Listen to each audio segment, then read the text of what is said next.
Not sure if you saw the valedictory speech of our former Finance Minister, Grant Robertson. Very funny, actually. I would say one of the funniest speeches that we've heard in Parliament for a long time. But hey, he was a finance minister, not a stand-up comedian. Some questions being asked about the state of the economy and whether or not we can blame COVID for all of the mess that has been inherited by the new coalition government. Joining us on the program, somebody who's done a little bit of an analysis on this, Maryanne Spurdle from the Maxim Institute. Maryanne, kia ora, good morning. Thanks for your time. Good morning, Andrew. I mean, this is, I suppose, the thing that happens when we change governments. The incoming government blames the last government for everything that they did wrong, and we perhaps have had more of an ideological gear shift or crunching of gears this time than perhaps in recent memory. However, when it comes to the state of the economy that has been inherited by the new government, difficult to keep election promises when there's not much left in the coffers, as it were. Yeah, they're not being left with very many choices in building their budget. And it was, Grant's speech was great. I could listen to him all day long, Yeah. but I like him a lot better now that he's not the finance minister. Because, I mean, he said that he was committed to balance in the way he managed the finances. But then you've got the IMF coming out literally within hours of his speech saying that New Zealand's an outlier among developed nations in the way that it's built up debt over recent years. Yep. So you could say, oh, COVID this and COVID that. But everybody went through COVID. Yep. Everybody managed it kind of indifferently. Others are bouncing back and don't have the debt levels we do. Something different is going on in New Zealand, and he was the one holding the purse. And I think, a previous speech from the former finance minister talking about because of the government's economic management, we would be in a much better position financially post-COVID than all the other parts in the world. We would be able to build back faster and stronger. For some people, they're still stuck where they were a couple of years ago. COVID was a contributing factor, but as you say, when we compare us and our closest neighbour or other similar economies in the OECD, they're sort of moving ahead. We're kind of stuck paying the bills and needing to borrow more money even to fund tax cuts, which seems ironic. Yeah, and we were headed this way before COVID. So they inherited a surplus, and then they projected a deficit in 2019. That was before COVID. Yep. So that was just the spending habits. That wasn't COVID. Yeah. And they've grown the public service hugely, which that's not COVID. That is just, they like the public service. I mean, exactly. I mean, it's Labour. You know, we want to employ everyone possible. And to be fair, during COVID, I think everybody was put on the unemployment benefit or a version of it. You know, we were all told to stay at home and not do our jobs while the government paid us. That is going to cost a bit of money. But I suppose talking about the ideology, because, you know, rather than this being just, hey, let's pick on the former finance minister, this was an ideology that went beyond his office. This was, I suppose, a way of looking at things which would describe the last Labour government. Let's make some once-in-a-generation significant change to New Zealand society. Let's borrow the money that we need whilst we have this mandate, this 100% majority to push things through. Yes, a lot of money was spent, but some people would say that the country was in a mess and a lot needed to be done. Having said that, though, in terms of the goals that they wanted to achieve, yes, a lot of money was spent, but that was the only goal that I think that we can tick the box on. Yeah, the outcomes weren't there, which is pretty sad when you think about how much money was put into it and how much human resource was put into it. Because a lot of people are now employed at different public services that weren't before, but I don't know what they're actually accomplishing. Now, of course, there's a lot of rhetoric from people like David Seymour saying, oh, you know, there's too much fat in the system and you know, we're going to cut back. And he's been appointed as the minister in charge of axe swinging. I think that's his official portfolio. It's a nickname. Exactly. Is that just David Seymour rhetoric, or has the public service got a lot fatter over the last 3 to 4 years?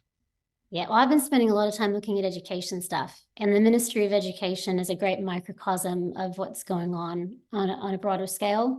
At the moment, they have 4,311 staff plus contractors. So that's not actually everybody being employed by the ministry. 3 years ago, that was 2,900 staff. Okay. So that's quite a leap. More than double. If you go back to the year 2000, between 2000 and today, we have 14% more students. We have 620% more people working for the Ministry of Education. What? These are not teachers. I mean, I failed maths at high school, and that's my fault, not the education systems. But that is a shock. 14% more students. I didn't know you could do 620% more. Yeah, ministry, and they have contractors working on the curriculum refresh and other things. So there are other people doing stuff. So we are. Oh, and the other interesting thing is the average pay for somebody working for the Ministry of Education is $10,000 to $20,000 more a year than a teacher's average pay. Wow. That's encouraging, isn't it? I know. It's like, so that'll be why teachers are leaving. They're either going to Australia or they're going to work for the Ministry of Education. And that is not a joke. Principals have been saying that actually some of the reason, especially secondary, that they're having trouble recruiting teachers, and they're having trouble recruiting teachers. A lot of them are going to the Ministry of Education, and they are far less useful there than they are in classrooms. And we need teachers. We do, and they may be about to lose their jobs. So, yeah. Now, some people would say, yeah, but gosh, what price a good education? This is the future of New Zealand. We need to spend money here to make sure that we're getting things right. So in some ways you could say, hey, I would take a loan to make sure my children get a good education. If that was the case, it wouldn't be so bad. If we were achieving much better educational outcomes as a result of this extra spending, that would be understandable, but actually it's so much worse than that. Yeah, it's the inverse. The more people there have been working at the Ministry of Education, the worse student outcomes have been. And that's not the reason. That is correlation. But it's just proof that it doesn't make anything better. It's not improving the job for teachers. It's not helping teachers. Although we haven't proven that, Maryanne. I mean, hey, if we sack half the Ministry of Education and educational outcomes go up, maybe that is cool. I don't know. Sorry, I shouldn't jest about this. Look, I know this is people's lives, and there may even be people listening to this at the moment who are doing their best within the Ministry of Education, but it's not them that's broken. They're not the bad guys. It's the system. It's the ideology. This is, I suppose, the recipe for disaster that the finance minister and others have been cooking up over the last few years, and it doesn't taste so good, right? Yeah. It's a management issue, because we need people there who do their job well. We don't need more people being paid more. Yeah, no, that's a good point. Yeah, I mean, we're looking at education as an example. If it was like, thinking back to my school reports, if, for example, I did terrible in maths, but I made up for it in English and other goof-off subjects, then in balance that'd be right. But it's not just education where there is an overspend and an underperformance, right? Yeah, it's across the board.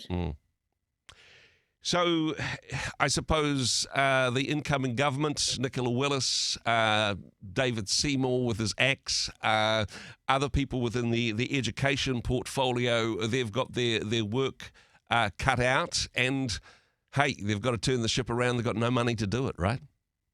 Yeah, it's gonna require some tough decisions. And I'm not an economist. I'm not going to comment on whether or not their tax policies are spot on or that, but they're going to have to make tough decisions. And it's going to be interesting to see if they're able to do that, even if it may cost them some votes in order to get things in a position where they have choices.